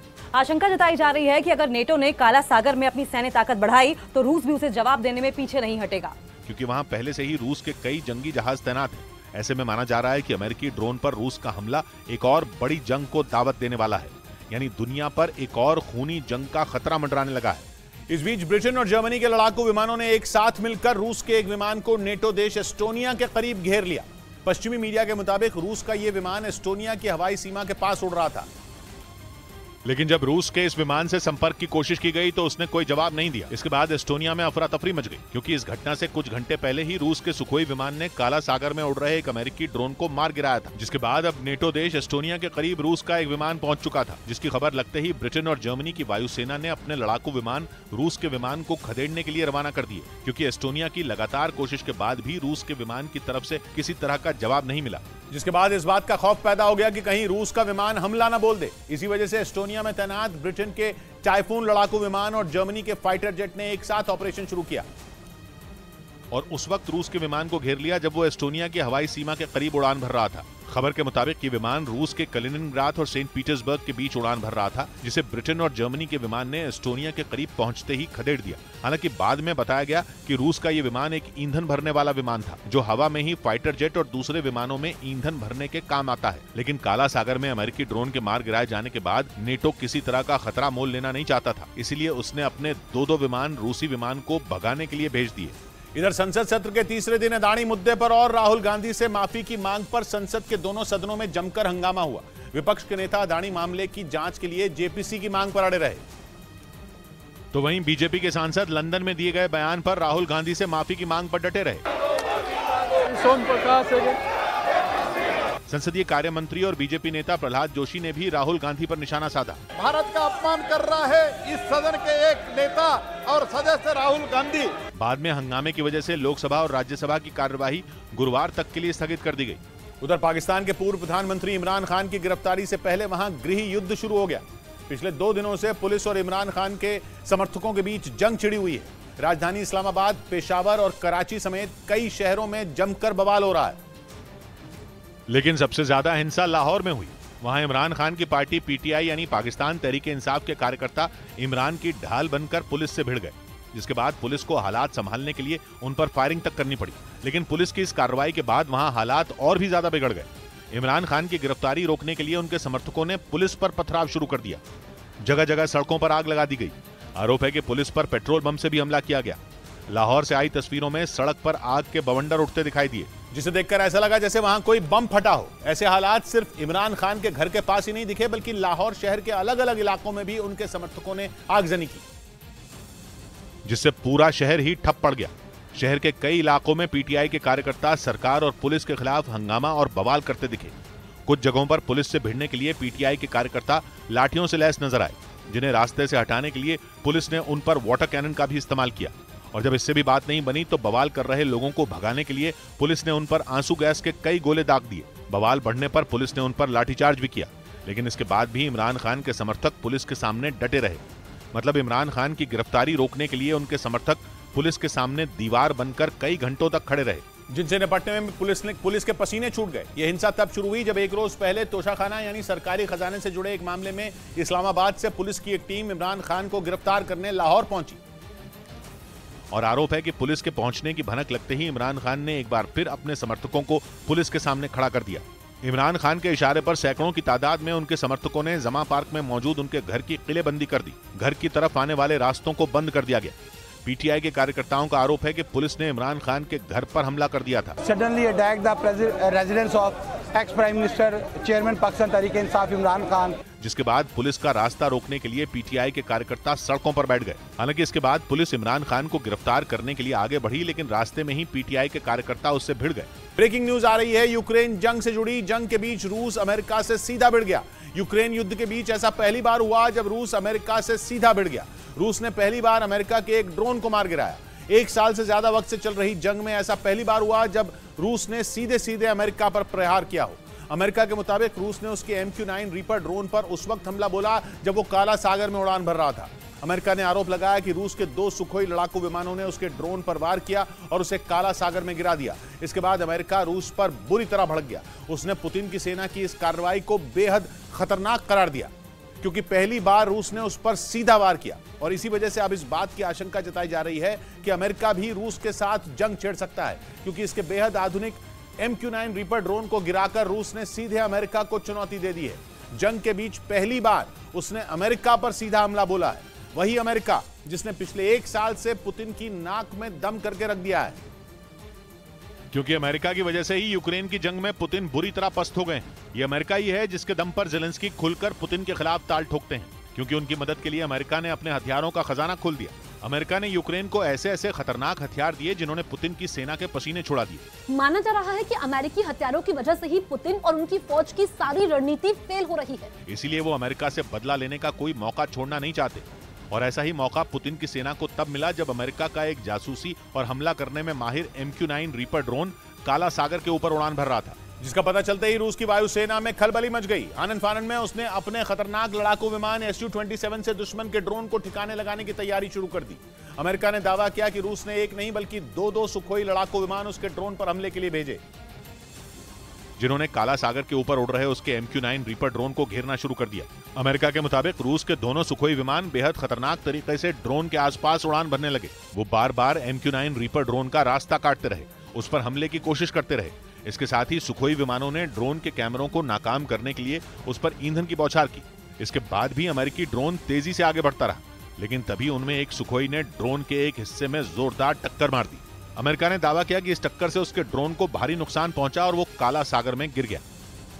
जिसके बाद अमेरिका समेत यूक्रेन की मदद करने वाले कई देशों में हड़कंप मच गया, क्योंकि जंग शुरू होने के बाद ये पहली बार है जब रूस ने सीधे अमेरिका से टक्कर ली है।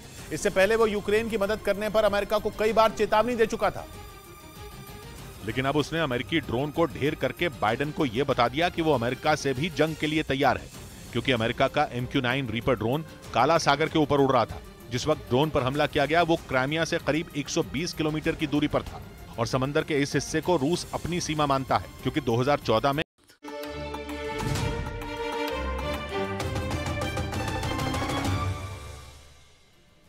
ब्रेकिंग न्यूज आ रही है अमेरिका से। वहां के उत्तर पूर्व में एक बार फिर बर्फीला तूफान आ धमका है, जिसने लगभग 3 फीट तक बर्फ गिरा दी है। कम से कम 8 राज्य भारी बर्फबारी का सामना कर रहे हैं।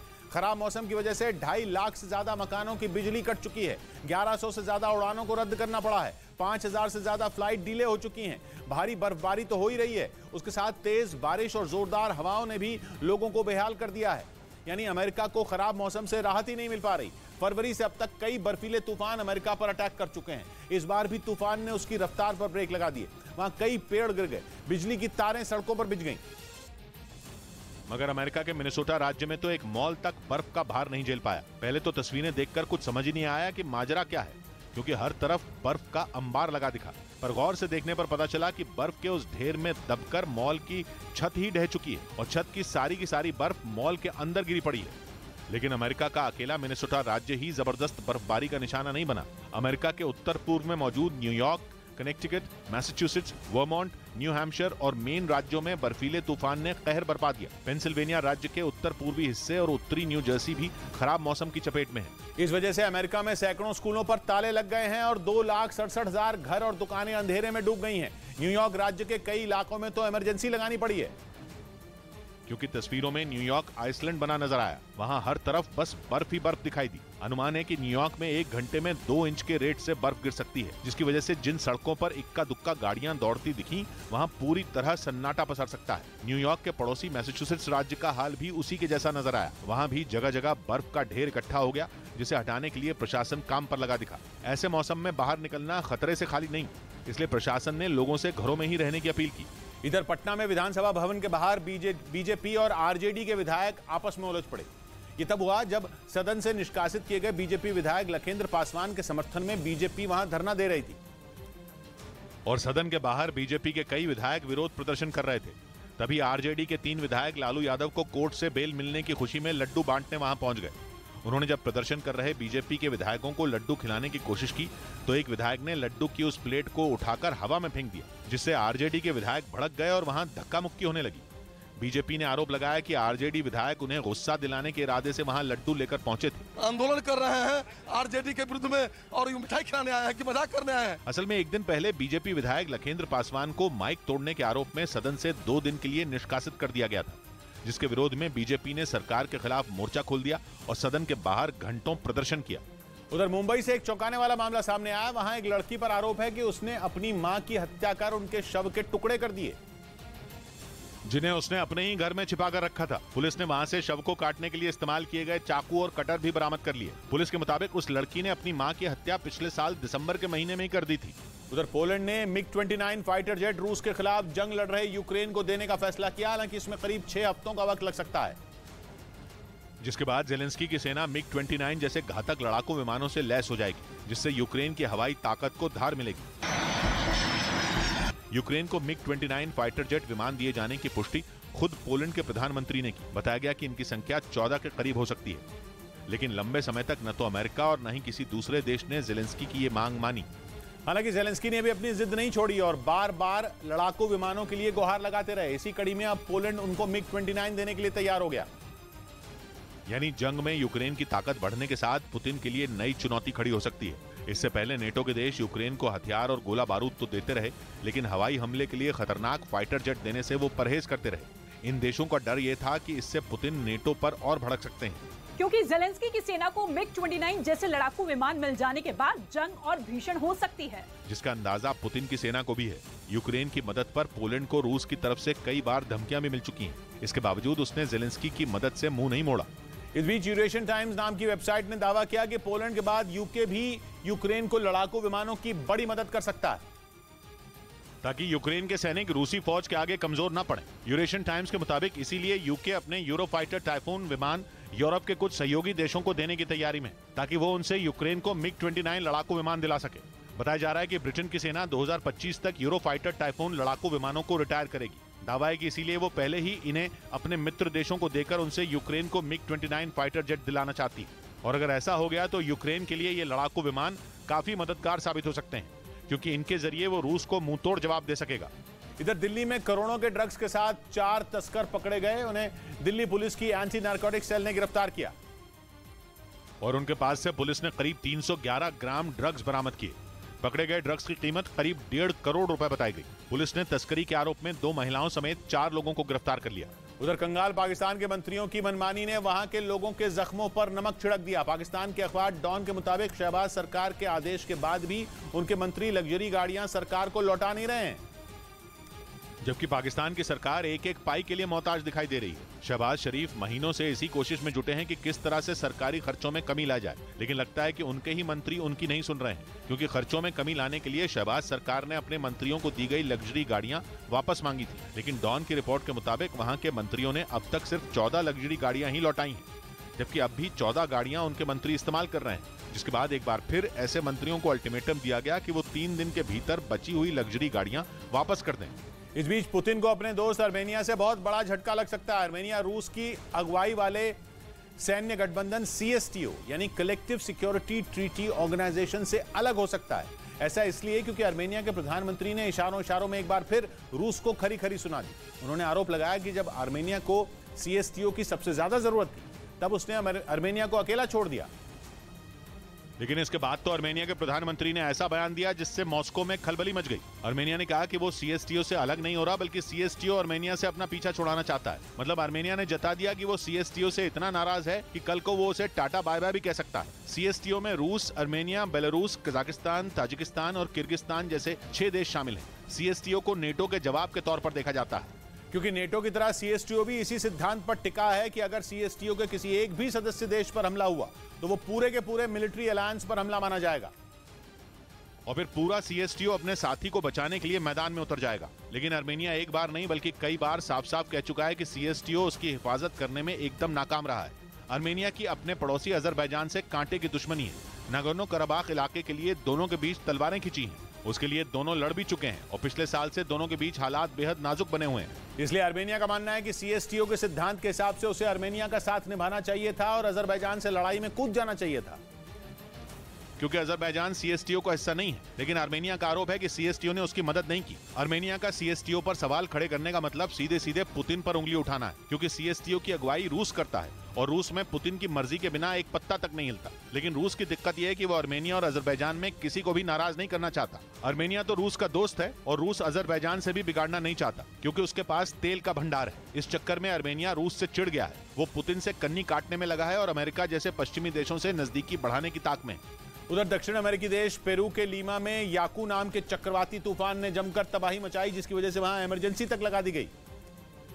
क्योंकि याकू नाम के चक्रवाती तूफान की वजह से वहां जोरदार हवाओं के साथ मूसलाधार बारिश हुई, जिसकी वजह से कई इलाकों में बाढ़ आ गई।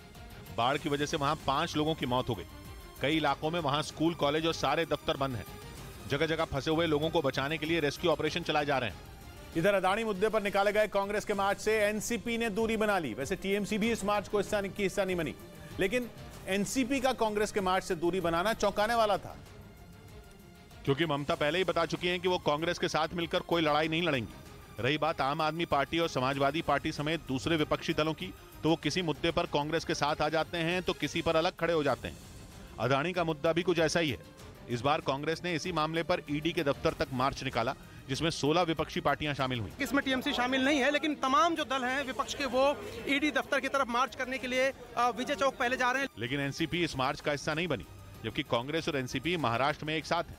दोनों कुछ महीने पहले तक सरकार का हिस्सा भी थे, लेकिन राष्ट्रीय स्तर पर दोनों एक मंच पर नजर नहीं आए। रही बात टीएमसी की, तो वो पहले से अपने रास्ते अलग कर चुकी है। नहीं, हम लोग हमारे तरफ से मतलब विपक्षी पार्टियां कांग्रेस के साथ लुका छिपी का खेल खेल रही हैं, जिसकी वजह से 2024 से पहले विपक्षी एकता पर बार बार सवाल उठ रहे हैं, क्योंकि चुनावी गेम में बिखरा हुआ विपक्ष बीजेपी की ताकत बढ़ा रहा है। इस बीच भारत की सुरक्षा एजेंसियों को आतंकी संगठन आईएसकेपी यानी इस्लामिक स्टेट खुरासान प्रोविंस की बड़ी साजिश का पता चला। सूत्रों के मुताबिक ये खूंखार आतंकी संगठन पहले दक्षिण भारत के राज्यों में पैर पसारने की नाकाम कोशिश कर चुका है, लेकिन अब इसकी नजर मध्य प्रदेश और महाराष्ट्र पर है। और खुफिया एजेंसियों को पता चला है कि Islamic State Khorasan province Bharat में जड़ें फैलाने की कोशिश में है। सूत्रों के मुताबिक ये संगठन इस बार महाराष्ट्र और मध्य प्रदेश पर नजर गड़ाए बैठा है। उसकी कोशिश दोनों राज्यों के मुस्लिम समुदाय के युवाओं का ब्रेन वॉश करने की है। दावा यह है कि वो इन लड़कों से वोटिंग से दूर रहने की अपील कर रहा है। उनके दिमाग में यह भरा जा रहा है कि इस्लाम में वोट देना ही हराम है। ये साजिश इसलिए रची जा रही है ताकि भारत के लोकतंत्र को कमजोर किया जा सके। सूत्रों के मुताबिक ये संगठन फंडिंग के लिए क्रिप्टो करेंसी का इस्तेमाल करता है। इसके अलावा ये छोटे धमाके और छोटे हमले करता है। हालांकि सूत्रों के मुताबिक इस संगठन पर एनआईए की पैनी नजर है। इधर उत्तर प्रदेश के मुजफ्फरनगर में दहेज के तौर पर ट्रैक्टर की मांग करना एक दूल्हे को भारी पड़ गया, क्योंकि उसकी इस मांग पर दुल्हन के परिवार ने पूरी बारात को ही बंधक बना लिया और आरोप लगाया कि निकाह से 24 घंटे पहले दूल्हे ने दहेज में ट्रैक्टर की मांग कर दी। इसलिए जब बारात निकाह के लिए पहुंची तो उन्होंने गांव वालों के साथ मिलकर उसे बंधक बना लिया। ट्रैक्टर ले जा, गांव वालों ने बारात को बंधक बनाकर वहां पंचायत भी शुरू कर दी, जिसमें दुल्हन के परिवार ने निकाह से इनकार कर दिया।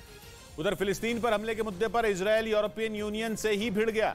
इजरायल ने दो टूक कह दिया कि फिलिस्तीन और उसके बीच का विवाद उसका आंतरिक मामला है और किसी को भी इसमें दखल देने की जरूरत नहीं है। क्योंकि पिछले हफ्ते ही यूरोपियन यूनियन के एक अधिकारी ने एक लेख लिखकर इजरायल पर निशाना साधा था, जिसमें वेस्ट बैंक का जिक्र करते हुए इजरायल को घेरा गया था और ये दावा किया गया था कि वहां फिलिस्तीनियों को खतरा है। असल में फरवरी महीने के अंत में वेस्ट बैंक हिंसा की आग में झुलस उठा था। तब वहां 2 इजरायलियों की हत्या के बाद फिलिस्तीनियों के घरों और दुकानों में आग लगा दी गई थी और इजरायल के कब्जे वाले वेस्ट बैंक में हिंसा का यह दौर करीब 2 हफ्तों तक चला था। फिलिस्तीन ने आरोप लगाया कि इस दौरान उसके कई नागरिक इजरायली सेना की गोलियों का शिकार हो गए थे। और फिलिस्तीन के इसी आरोप के बाद यूरोपियन यूनियन ने इजरायल को आड़े हाथ ले लिया। यूरोपियन यूनियन के मुताबिक इजरायली सेना की कार्रवाई की वजह से ही वेस्ट बैंक में फिलिस्तीनियों की बड़े पैमाने पर मौत हो रही है। लेकिन इजरायल ने यूरोपियन यूनियन को ही इस सब के लिए जिम्मेदार बता दिया। इजरायल ने आरोप लगाया कि यूरोपियन यूनियन की फंडिंग की वजह से ही वेस्ट बैंक में चरमपंथी संगठन फल फूल रहे हैं। इजरायल के मुताबिक हमास जैसे चरमपंथी संगठनों को फिलिस्तीनी सरकार का पूरा समर्थन है, जो इजरायल के लोगों के लिए एक बड़ा खतरा बन गए हैं। इजरायल ने यूरोपियन यूनियन से मांग की है कि वो फिलिस्तीन को फंडिंग रोक दे ताकि वेस्ट बैंक में शांति आ सके।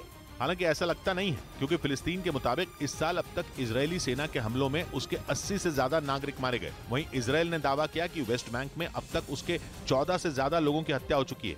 इस बीच पश्चिमी मीडिया ने दावा किया कि चीन पुतिन को बेहद खतरनाक हथियारों की मदद करने जा रहा है। दावा है कि चीन के ये हथियार जंग की सूरत बदलने की ताकत रखते हैं और पुतिन इनकी मदद से यूक्रेन को मसलने की पूरी तैयारी में है। हालांकि इस जंग में चीन पर पहले भी रूस की मदद करने के आरोप लग चुके हैं, लेकिन अब तक रूस ने किसी भी देश से हथियारों की मदद नहीं ली थी, क्योंकि रूस अपने आप में ही इतना शक्तिशाली है कि उससे अमेरिका भी कांपता है। पर माना जा रहा है कि अब इस जंग में उसका साथ देने के लिए चीन भी आने वाला है, जो अपने महाविनाशक हथियारों को पुतिन की सेना को सौंपने की तैयारी में है। हालांकि अमेरिका ने काफी पहले ही इस बात की आशंका जताई थी और उसकी खुफिया एजेंसी CIA इस पर लंबे वक्त से नजर भी बनाए हुए थी। अमेरिका की खुफिया एजेंसी के एक अधिकारी का दावा है कि पुतिन और शी जिनपिंग के बीच उन हथियारों की डील तय हो चुकी है जिनके जरिए पुतिन यूक्रेन में तबाही ला सकते हैं। और पुतिन ने इस प्लान पर काम करना भी शुरू कर दिया है, जिसमें उनका जोड़ीदार चीन उनकी बड़ी मदद कर सकता है। दावा है कि पुतिन जल्द ही यूक्रेन पर पूरी ताकत से वार करेंगे और इस हमले में वो चीनी हथियारों की मदद ले सकते हैं। ऐसा इसलिए क्योंकि यूक्रेन को अमेरिका समेत यूरोप के कई देश हथियार, टैंक और आर्थिक मदद कर रहे हैं। लेकिन दूसरी तरफ रूस साल भर से जंग में अकेले ही डटा है, इसलिए माना जा रहा है कि अब अमेरिका के दो कट्टर दुश्मन रूस और चीन मिलकर इस लड़ाई को खत्म करने की योजना बना रहे हैं, ताकि अगर उनके रास्ते में अमेरिका या नेटो की फौज आए तो वो उन्हें भी मिट्टी में मिला सके। इधर उत्तर प्रदेश के बलिया में पुलिस ने 2 रोहिंग्या शरणार्थियों को गिरफ्तार कर लिया। पुलिस के मुताबिक दोनों अवैध तरीके से वहां रह रहे थे, जिन्हें पुलिस ने धर दबोचा। साथ ही पुलिस ने उनके पास से फर्जी दस्तावेज और पासपोर्ट भी बरामद किए। आरोप है कि दोनों बांग्लादेश के रास्ते रोहिंग्या मुस्लिमों को भारत लाते थे और उनके फर्जी पहचान पत्र बनवाते थे।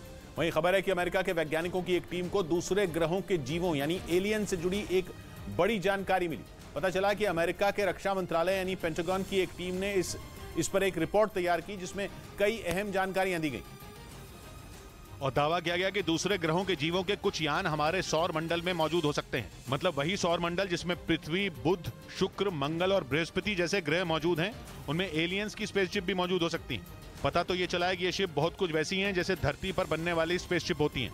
नासा जैसी एजेंसियां अंतरिक्ष में स्पेसशिप भेजकर दूसरे ग्रहों से जुड़ी जानकारियां जुटाती हैं। पता चला है कि ठीक उसी तरह के कुछ रहस्यमयी स्पेसशिप सौर मंडल में मौजूद है। माना यह जा रहा है कि ये वो स्पेसशिप हैं जो एलियंस चला रहे हैं, ताकि वो पृथ्वी से जुड़ी जानकारियां हासिल कर पाएं। और इसीलिए इस रिपोर्ट को बेहद अहम माना जा रहा है। दावा तो यह है कि दूसरे ग्रहों के जीवों से जुड़े बहुत सारे राज इस रिपोर्ट के जरिए खोले जा सकते हैं। पेंटागन की इस टीम की रिपोर्ट को कुछ महीनों बाद जारी किया जाएगा और उससे पहले इस ड्राफ्ट रिपोर्ट पर अमेरिका की कई संस्थाएं मोहर लगाएंगी। लेकिन इस रिपोर्ट के हिस्सों ने अभी से खलबली मचा दी। माना जा रहा है कि एलियन से जुड़ी जो पहेलियां दशकों से अनसुलझी हैं, उनके राज खुल सकते हैं। यहां तक कि दावा किया गया कि जिन शिप की मौजूदगी की बात की गई, उन्हें कंट्रोल करने वाली मदरशिप भी सौर मंडल में हो सकती हैं। मतलब ये कि शोध करने वाले दूसरे ग्रहों के जहाज जहां से कंट्रोल होते हों, वो भी सौर मंडल में होने की आशंका है। ये मदरशिप बहुत कुछ इंटरनेशनल स्पेस स्टेशन जैसी हो सकती हैं, जिसे दूसरे ग्रहों के जीव यानी एलियन चलाते हों। हॉलीवुड की कई फिल्में इससे जुड़ी सनसनीखेज कहानियां सुना चुकी हैं, लेकिन अब तक दुनिया भर के वैज्ञानिकों के पास इससे जुड़ा कोई सबूत नहीं है। इस बीच अमेरिका के विदेश विभाग का एक बयान अमेरिका के लिए फजीहत की वजह बन गया। अमेरिका ने अपने नागरिकों से मेक्सिको के कुछ राज्यों की यात्रा न करने की अपील की थी, जिसके बाद मेक्सिको की सरकार भड़क गई। मेक्सिको के राष्ट्रपति ने अमेरिका की एडवाइजरी की बकिया उधेड़ कर रख दी। मेक्सिको के राष्ट्रपति ने अपने देश को अमेरिका से कहीं ज्यादा सुरक्षित बता दिया। मेक्सिको में पिछले कुछ महीनों में ड्रग्स माफिया से जुड़ी हिंसा की घटनाएं बढ़ी हैं। ऐसी एक घटना में पिछले हफ्ते वहां 4 लोगों की मौत हो गई थी, जिनमें 2 अमेरिका के नागरिक थे। इसी घटना की वजह से अमेरिका की सरकार एक्शन में आई थी। उसके विदेश विभाग ने मेक्सिको के 7 राज्यों को असुरक्षित बता दिया और 17 राज्यों में लोगों से सावधान रहने की अपील कर दी। मेक्सिको के कुल 32 राज्य हैं, इनमें कुल मिलाकर केवल 10 राज्यों को अमेरिका ने सुरक्षित माना। इसलिए मेक्सिको के राष्ट्रपति ने इस एडवाइजरी को बकवास बता दिया। उधर लंदन में पाकिस्तान की पार्टी MQMP यानी मुत्तहिदा कौमी मूवमेंट पाकिस्तान के पार्टी के संस्थापक अल्ताफ हुसैन के खिलाफ मुकदमा जीत लिया। ये लड़ाई लंदन में पार्टी की 10 मिलियन पाउंड यानी भारतीय रुपयों में करीब 100 करोड़ रुपए की प्रॉपर्टी पर मालिकाना हक की थी, जिसे MQMP के संस्थापक अल्ताफ हुसैन अपना बता रहे थे, जिसके खिलाफ पार्टी ने लंदन हाई कोर्ट का दरवाजा खटखटाया था। अदालत ने अपने फैसले में बताया कि अल्ताफ हुसैन पार्टी छोड़ चुके हैं, इसलिए प्रॉपर्टी पर उनका कोई अधिकार नहीं बनता। इस बीच पश्चिमी मीडिया ने दावा किया कि यूक्रेन ने अपने सोवियत दौर के टैंकों के लिए गोले बनाने शुरू कर दिए। बताया गया कि उसे अब तक ये गोले पश्चिमी देशों से मिल रहे थे। लेकिन दावा है कि यूक्रेन को 1 साल तक मदद करने के बाद उसके कई सहयोगियों ने अपने हाथ खड़े कर दिए। पश्चिमी मीडिया के मुताबिक यूक्रेन के पास मौजूद ज्यादातर टैंक सोवियत दौर के हैं। ऐसे में गोले की सप्लाई रुकने से यूक्रेन की सेना की मुश्किलें बढ़ गईं। दावा तो यहाँ तक किया गया कि गोलों की कमी की वजह से यूक्रेन की सेना को बहुत से टैंकों को खड़ा करना पड़ गया। ऐसे में इस परेशानी से निपटने के लिए यूक्रेन ने खुद ही गोले बनाने का फैसला कर लिया। हालांकि दावा है कि इसमें नेटो का एक सदस्य देश यूक्रेन की मदद कर रहा है और इन गोलों को यूक्रेन से बाहर किसी दूसरे देश में बनाया जा रहा है। उधर यूक्रेन के मीडिया ने दावा किया कि रूस की सेना गोला बारूद की भयंकर कमी से जूझ रही है। बताया गया कि हालात इतने बदतर हो गए कि उनके लिए गोला बारूद के इस्तेमाल की सीमा तय कर दी गई। और ये दावा ब्रिटेन की सेना के खुफिया विभाग की एक रिपोर्ट के आधार पर किया गया, जिसमें बताया गया कि रूसी सेना पिछले कुछ हफ्तों से गोला बारूद की किल्लत का सामना कर रही है। दावा है कि रूस ने इस कमी को पूरा करने के लिए गोला बारूद के पुराने स्टॉक का भी इस्तेमाल कर लिया, लेकिन परेशानी जस की तस बनी हुई है। क्योंकि दावा है कि रूस पर लगे आर्थिक प्रतिबंधों ने हथियार बनाने वाली कंपनियों की भी कमर तोड़कर रख दी, जिसकी वजह से वो गोला बारूद बनाने के अपने तय लक्ष्य को भी पूरा नहीं कर पा रही, जिससे पुतिन की मुश्किलें बढ़ गई हैं और वो इस परेशानी से निपटने के लिए कई तरह के उपायों में जुटे हैं। लेकिन दावा है कि गोला बारूद की समस्या पर काबू पाने के लिए फिलहाल जंग में उनके इस्तेमाल की सीमा तय कर दी गई। इधर मध्य प्रदेश के विदिशा में बोरवेल से निकाले गए 7 साल के बच्चे को बचाया नहीं जा सका। एक रोज पहले वो बच्चा 60 फीट गहरे बोरवेल में फंस गया था, जिसे एनडीआरएफ और एसडीआरएफ की टीम ने 24 घंटे रेस्क्यू ऑपरेशन चलाकर बाहर निकाल लिया। इसके बाद उस बच्चे को अस्पताल में भर्ती कराया गया, जहां इलाज के दौरान उसकी मौत हो गई। इस बीच पश्चिमी मीडिया ने दावा किया कि नेटो की सदस्यता के लिए तुर्की और फिनलैंड को अपना समर्थन दे सकता है, लेकिन उसने स्वीडन को समर्थन देने की हामी नहीं भरी है। पिछले साल मई में फिनलैंड और स्वीडन ने नेटो में शामिल होने के लिए आवेदन किया था, लेकिन तुर्की के वीटो ने इन देशों का रास्ता रोक दिया था। तुर्की का आरोप था कि फिनलैंड और स्वीडन उसके देश में आतंक फैलाने वाले कुर्द लड़ाकों को पनाह देते हैं। इसके अलावा इन दोनों ने तुर्की को हथियार देने पर बैन भी लगा रखा है। पश्चिमी मीडिया का दावा है कि इसी वजह से तुर्की ने फिनलैंड और स्वीडन का विरोध किया था, क्योंकि किसी भी देश को नेटो का सदस्य बनने के लिए उसके मौजूदा सभी 30 सदस्यों की मंजूरी मिलनी जरूरी है। और इसी नियम का फायदा उठाते हुए तुर्की ने स्वीडन और फिनलैंड के नेटो में शामिल होने के मंसूबे पर पानी फेर दिया था। लेकिन अब पश्चिमी मीडिया का कहना है कि तुर्की फिनलैंड को अपना समर्थन दे सकता है, जिसका सीधा मतलब यह है कि फिनलैंड का नेटो में शामिल होने का रास्ता पूरी तरह से साफ हो चुका है। लेकिन पश्चिमी मीडिया का दावा है कि तुर्की स्वीडन पर नरमी बरतने के मूड में नहीं है, जबकि तुर्की को मनाने के लिए स्वीडन ने उसकी सारी शर्तें मान ली थी। यहां तक कि उसने कुछ कुर्द लड़ाकों को भी उसे सौंप दिया था।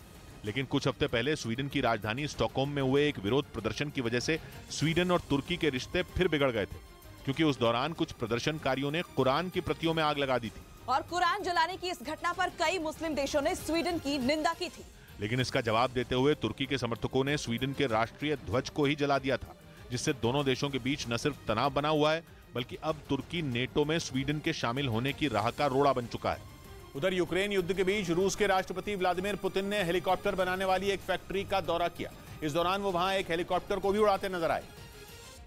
हालांकि पुतिन जिस हेलीकॉप्टर की सवारी करते दिखे, उसका इस्तेमाल पायलटों की ट्रेनिंग के लिए किया जाता है, जो आसमान में उड़ने की बजाय जमीन पर ही रहता है। पुतिन ने उस ट्रेनिंग हेलीकॉप्टर से उड़ान भरने के बाद उसे ठीक तरीके से लैंड भी कराया।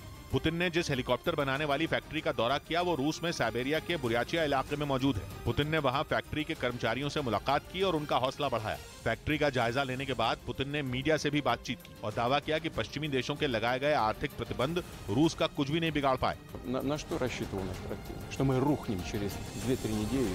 पुतिन ने आरोप लगाया कि पश्चिमी देश आर्थिक प्रतिबंधों के जरिए रूस को दुनिया से अलग थलग करना चाहते हैं।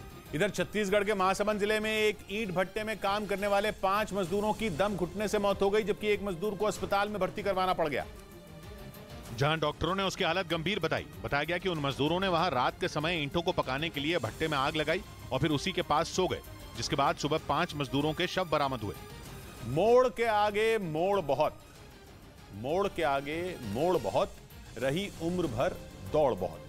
सौभाग्य की एक बात कही प्रदीप ने, अंतिम सहमति कुर्सी पर रहा सफल, गठजोड़ बहुत। मिलते हैं कल, घड़ी जब इशारा करेगी 9 बजे रात का, वक्त फिर होगा 100 बात की एक बात।